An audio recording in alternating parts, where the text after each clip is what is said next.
As you know, we're all here today to talk about the introduction of our Beacon Series, and I think it's very important that we tell the story of Tennessee Bank and Trust in that it is a privately owned bank with offices in Green Hills and Cool Springs, and that our bank was established in 1908, and so we've been serving our customers for over 100 years. We're going to be pleased to present the Beacon Series aimed at helping businesses become more successful, and we're going to be taking our customers and some non-customers, relaying their business experience, the good and the bad that they've had, reflect on what they've done right, what they could have done better, and share those experiences with our customers, our business customers, and with our bankers, so that we may all learn how to benefit each other.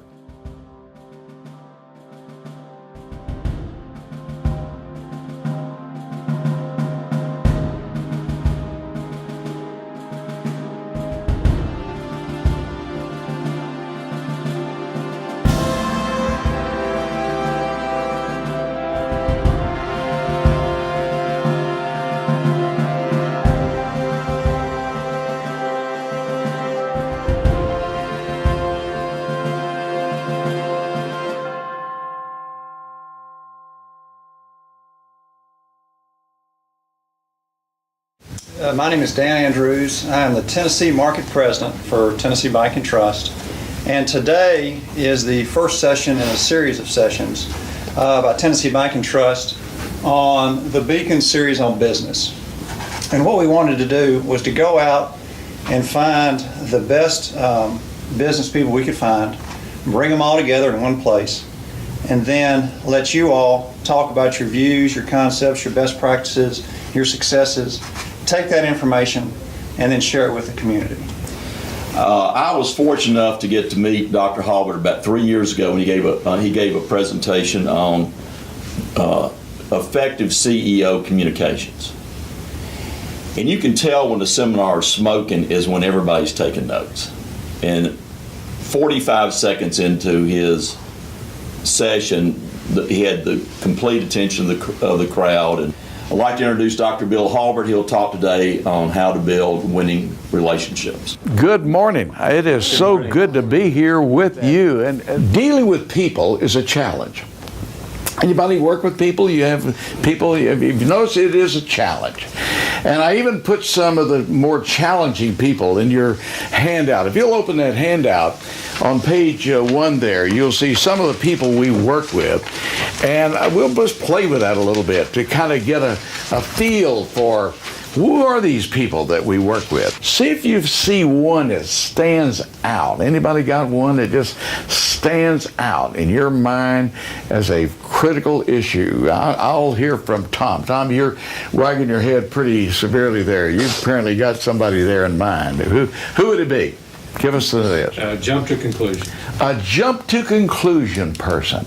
Give me another one. What's a person that gives you an issue here? You got one there? Liars. Just really, a pure liar. Well, I don't know if it's more of a character issue. I mean, you got to have truth, and trust to build any organization. So I think liars is sort of a category. They're obviously not from Tennessee. I mean, we won't point in the direction of where that state's located, but we all know it starts with a, I won't even do that. But yeah, that's a difficult person to work with. I was talking to a president of a big company some time ago, and I was interviewing him before his staff. And I said, I'm going to ask you some questions, a lot like I would do if we were on television. And so the first question is, what is it you really don't like for any of your people to ever do? And he said, I'll tell you without any hesitation. I want people to tell me the truth. I don't want anybody to lie to me. As bad as it may be, come to me with the truth. Don't come in and waffle around or hide it or make me have to find it some other way. Come at me with the truth. So I think that's a big one. I think that one really stands out. Another one, let me hear from you. Which one rings your bell? People who don't take ownership. Don't take, what, now talk to me, Maggie. What does that mean? They don't take ownership. What are they not doing? They're not taking responsibility. They're assuming that other people are responsible for an outcome. They're possibly living on an island. Yeah. I understand it's a group decision and everybody's got to be going towards the same goal to achieve it. Right, right. And you can tell a difference. You can tell a difference. We hired a young lady to work in my organization some time ago, and the first day she was there, she began to do some things that she had not been asked to do. She took initiative. It was initiative under control, by the way. Initiative out of control is a dangerous thing. You don't want somebody to come in on their first day and reorganize the building. I mean, you can tell them where initiative is appropriate. Well, what about anybody else? Shannon, is there one there that's just kind of ringing your... Always right, know-it-alls. I'm always right, know-it-all. That is a delightful person to work with. I mean, absolutely, they know the answer. Come on around, David. You got one to Secretive. put... Secretive. What does that do? What does that mean? What does that imply? Like they're talking behind your back. They're trying to put a plan together without you knowing about it. before Yeah. they present it to you. Yeah. Who did I miss? I get everybody right? I want to get you all, too, you folks at the bank. People that don't share information. Yeah, yeah. You know, when you do your thing and you're a professional, you have to learn to mask some of those things. You got to be a professional. A professional is a person who can act happy and show that happiness even when they don't feel it. An amateur is a person that couldn't show it even if they did feel like it. So give me a professional any day that can mask the problems, the difficulties, and then come on out as a leader. It does seem that we have a great deal of power in working with people. And if we understand our power, if we understand how to use power with people, then we are able to succeed much beyond things we ever thought about doing. I like to bring executives together like we are today because we'll hear some tips today. I suggest, as is mentioned, that there are two reasons why people work diligently. One is fear, and one is respect. When fear dominates an organization, what happens? Talk to me if you would. People shut down. People shut down. What else happens? Sometimes they're afraid to tell the truth. They're afraid to tell the truth. And maybe that's the reason why we have this liar on our previous list. It was Deming, Edwards Deming, the father of total quality management, who said, drive out the fear. He said, if you really want to have an organization that maximizes the competencies of your people, think about where the fear factor is and drive it out. Because right now it's crippling you. It's keeping people from being effective. It's causing folks not to do what they're capable of doing, and you may see them leave your organization, go somewhere else, and one day and you'll see them operating in an entirely different way. And you'll think, what in the world? How did that person change? Well, it's a different culture. Over there, it's okay to be yourself. It's okay to be free, to speak up, to be valued as a person, to disagree without being disagreeable, to talk about things that might be controversial, to bring in opinions that would have been previously overwhelmed. I went into an organization, and when I got to the front door, there was glass on the door. I was going to go in a little window, kind of like at a ticket booth, and I knocked on the door. A young lady came to the door, and she said, yes. And I thought, well, this is quiet. They're keeping everything quiet. And I said, I'm here to see so-and-so. I started talking quiet. And she said, just a minute, have a seat. And I thought, well, they're doing something that requires quietness right now. You know, this is a secretive moment or something. And I sat down, and there was no magazine. There was nothing, just me. And I got real quiet, looked at the fake plants for a while. After a moment or so, she came back. She said, he can see you now. And I thought, okay. So I opened the door, walked through this corridor of all these junior walls, everybody quiet, everybody looking down. Later on, I was talking with someone that had invited me to come to that organization and possibly work with them. And this individual said, now you can see the reason we need your help. And I said, really, is it like that all the time? He said, all day long. People are scared. And I even went into their board meeting. It was the same way. Guess who did the talking? the president, the one person who was in charge. Nobody had a contribution to make. There were no questions. There were only answers like, yes, sir, I will. And so, there was obedience was the name of the game. Boy, you can tell a lot about a company by the culture, by the openness with which people talk. You might think that obedience drives higher output. It does not. It actually works the opposite way.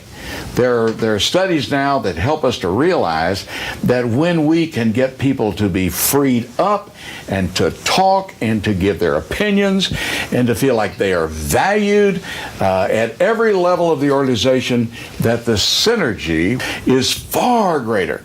So that's got to happen. How do you do that? I think you do it with respect. I think respect is the way you do it. The two ways that respect works come under the heading of feedback.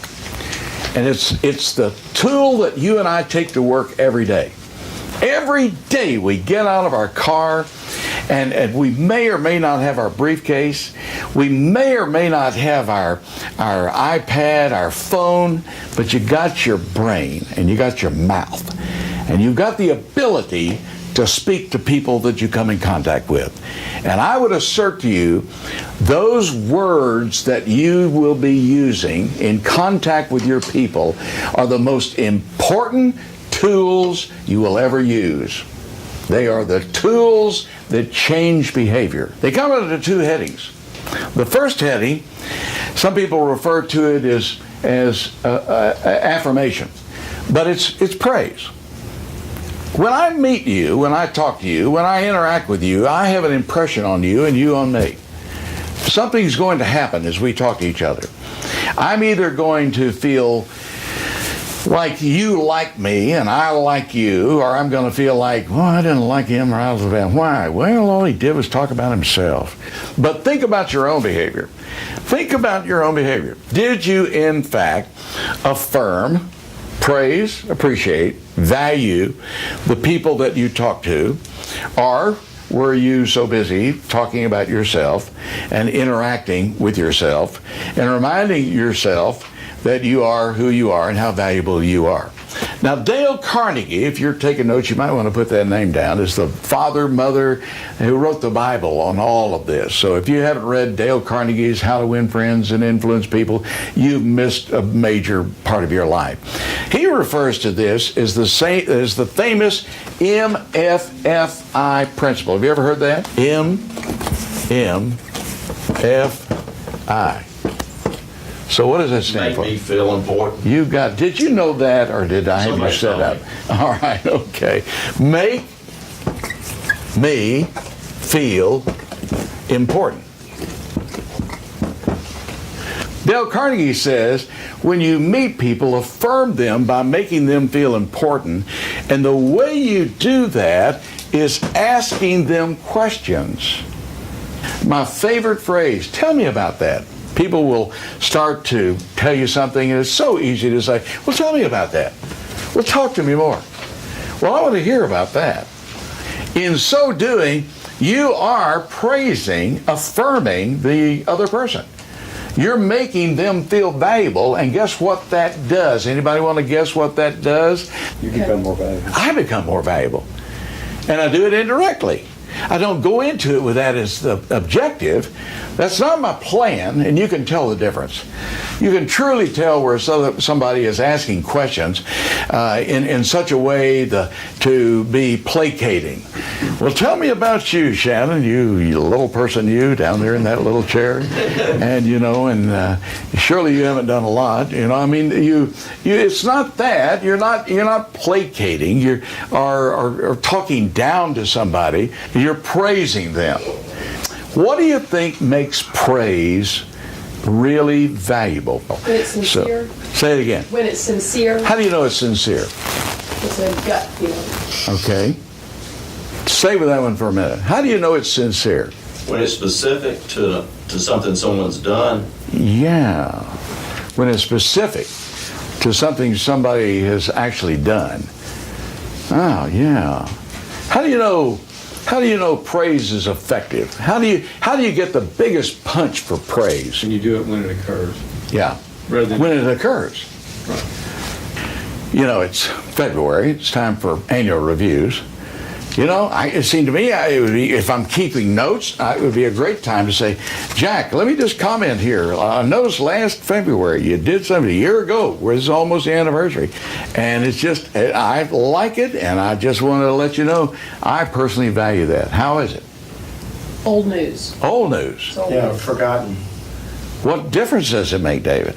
Well, it's not, you don't get the immediate motivation because the time's different. I mean, it's in the past. Some people refer to that as a performance review, and they talk about performance at a time when performance really needs to be addressed on the spot, in close proximity, as fast as you can get to them. As fast as you can get to them. And timeliness may be one of the biggest things. It just may stand out, perhaps bigger, better, more than anything else that we would put on the list. It needs to be specific, for sure. It needs to be separated from negative. Have you ever gotten a statement of praise where, I want to just say this to you. This is something you hear sometime. You did such a good job. Oh, did you hear that word? Let's say it together. You did such a good job. Yeah. Now hear this. Everything before the word but is forgotten. So when you put those two together, negative and positive together, the negative is so strong, it wipes out the positive. The message that they hear is negativity every single time. You talk about a discipline. I'm going to give you one right now. A discipline. When you give somebody a positive comment, stop there. It's tough to do. You will find yourself saying, yeah, but there's some things I've got to say. But on the other hand, I didn't, but don't we want to get into, but I left off the, yeah, you did. You did. There are things you will not say right then. That's a mixed message. When we get mixed messages, guess which one is we're more inclined to go with? Negative. We'll go with negative every single time. We will go with negative, and you know why? Anybody have an idea why? You want approval. Keep going. Well, approval from the one who's giving the negative message. That's right. To make them happy. You want approval. You want to make them happy. Yeah. And you know the single biggest deterrent for happy marriages? Would you like to guess what it is? It's criticism. Nobody likes it. Even when it's, Bill, it's attempted to be done constructive, it's still something that's hard to hear. Well, we got to talk about that. And you have just fallen right into my next point. Thank you. You've got to make sure that what comes from your mouth that we call constructive criticism is in fact just that. Now, I use a different word, redirection. Redirection is a better word than criticism. Criticism implies that you've done something and now I need to critique it. And redirection has an entirely different viewpoint. One second here. I've just had a call. This is so embarrassing. You hate to answer a call, but I'm going to do that just a second. Will you indulge me? Okay, you are doing a good job. Well, isn't that something? Thank you. Isn't that neat? It's called praise. Isn't it funny? We like praise anytime, anywhere, under any circumstances. There's no inappropriate time or place for praise. You can stop somebody in the middle of a birth and say, can I just make a comment about the doctor and his job? I mean, it's really truthful. Now, on the other hand, I just got another call here. Don't forget to tell them that we would like to work with them sometime in the future. Now, that's something else. That's called redirection. That's redirection. Let's look at the difference between praise and redirection. Here's a good way to examine it. Time moving this way. And here's an event or a job that we're requiring, a job to be done. Now, to begin with, there are 3 places that I can give feedback, talk, praise, and affirm this job, this person doing this job. One is before, one is during, and the third is after. Okay, you help me if you will.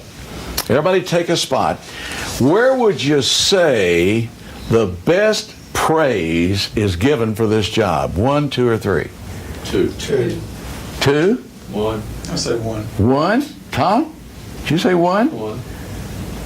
Tom, how could you praise them? They haven't done it. I want to praise them into doing a good job. I want to praise and be active with them on the front end so we set it up for success. That's your most powerful time. Feels good to get it out here, but it won't affect this job.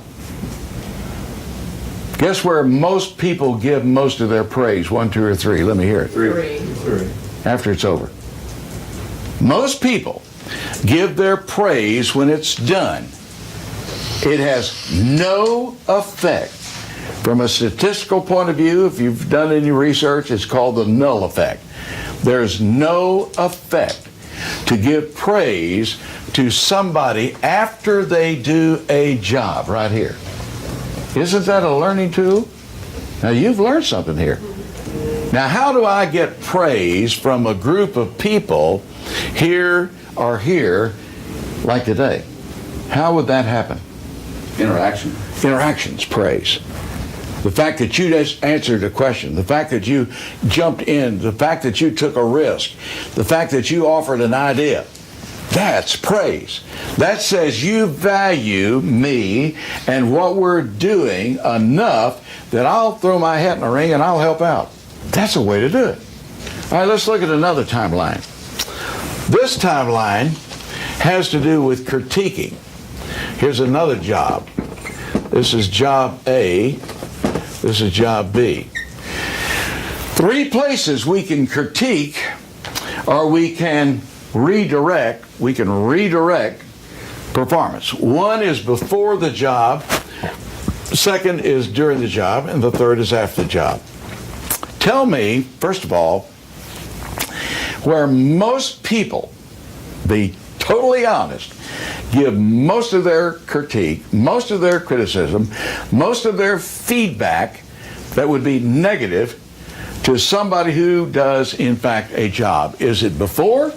Is it during? Is it after? What do you think? After. I'd say after. Would you all agree to that, or would somebody say no? Would everybody say that? Well, you might say on the outset, don't screw this one up like you did last time. Oh, yeah, that's a possibility. Don't do the same bad job you've always done, yeah. But it does seem you're right, that most of the feedback that leaders give people, I mean, the motivating words we give people. You come to work to motivate people, to excite them, to energize them, to get them to work as hard as they possibly can. And the one tool you have that is always with you, which is your mouth, your feedback, we give it at the wrong time. After the game is over. It's over. It doesn't really count. What about in the 2 position? Is it okay there? Is it okay to give feedback of a redirection to people as they're in the middle of a job? I think so. I think you're right. And we call that in delegating checkpoints. Checkpoints. And there can be many checkpoints where you're getting together, where you're studying. Right, we did this. We've had, you all don't know this, but we prepared for you all to be here today. We had meeting after meeting after meeting. And it always accompanied a nice lunch. So we want more meetings even after this is over. And but we would get up here and we would talk about things we got to do and look at the list. And Roddy would have a things to do list. He always had it well prepared, and he knew where he wanted, knew where he was trying to go. He knew what the bank wanted. But that's what checkpoints do. And they allow you to be successful. Had we not had the checkpoints, you would be sitting here and Shannon would be leading this meeting right now, and it might be a lot better. I don't know, Shannon. I don't know. You may have done this kind of thing. I don't know. But in truth, that's how you move to a winning situation. That's how you create win. Now, Bill, is it best done in stage 2 as opposed to stage 1, like the praise is best done in stage 1? The redirect, is that better than well, stage actually, 2? what happens is when praise is given in stage 1 and redirection is also in stage 1, you're really marrying those two. And it takes on a new word. And I want to teach you this word if you've not heard the word before. It's called pre-calling. Pre-calling. And all of a sudden, you become a pre-call feedback person. It's ironic that feedback seems to imply after the fact, that it's really before the fact. And the best leaders know how to talk to their team before they go onto the field, as opposed to even during the quarter, the timeout, the halftime, and certainly at the end of the game. If you want to be known as a good speech giver, learn to give your speeches before the team plays, not after the team played. A good friend of mine had a daughter that played on this basketball team.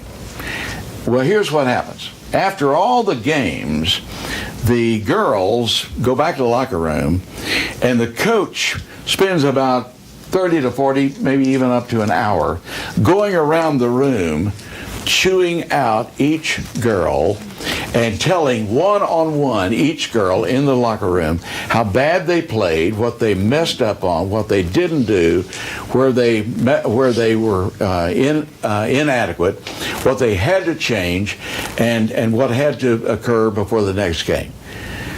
And I said, well, Lisa, how does that make you feel? How do you handle that? She said, Bill, we just ignore it. Wouldn't it be terrible to be a leader that's just ignored because you picked the wrong time and the wrong way and the wrong technique to talk to people and interact with people? I said, you ignore it? And she said, we're a great team in spite of our coach. Feedback and redirection have to be given. You can't not give it. The worst kind of leaders are those that think they can just glad hand and affirm and pat folks on the back all the time. You can't do that. If I'm working for you, I'm expecting you to invest in me. I hope that after a period of 3, 6, 4 weeks, months, a year, that I will be a stronger person for having worked with you. And I use the term work with you as opposed to work for you. I'm hoping that you will take the time to redirect me and show me some things I can do better and tell me in such a way that I'm turned on so that I can turn back to you and say, thanks, I needed that. You will have to give both, but err on the side of praise. Err on the side of praise. Be known as a leader that if I'm going to do both, and I've got to, I want to do far more praise than I do redirection. It's not the end, but it's the beginning. And the beginning comes when we really do understand the power we have as leaders, top executives, modeling, showing other people how this can be done. It's a simple tool. It's ours for the taking. Good luck. Thank you so much. My name is Emily P. with the Halbert Company. We specialize in consulting and training and developing. Dr. Halbert has a best-selling book, Relationship Management, that focuses on easy, simple-to-use ideas that can be implemented immediately on how people interact. He has an extremely fun way of teaching, which really sets him apart from everybody else in his field. Dr. Halbert truly enjoys high interaction with his participants so that it's more of a collaborative learning experience as opposed to a lecture.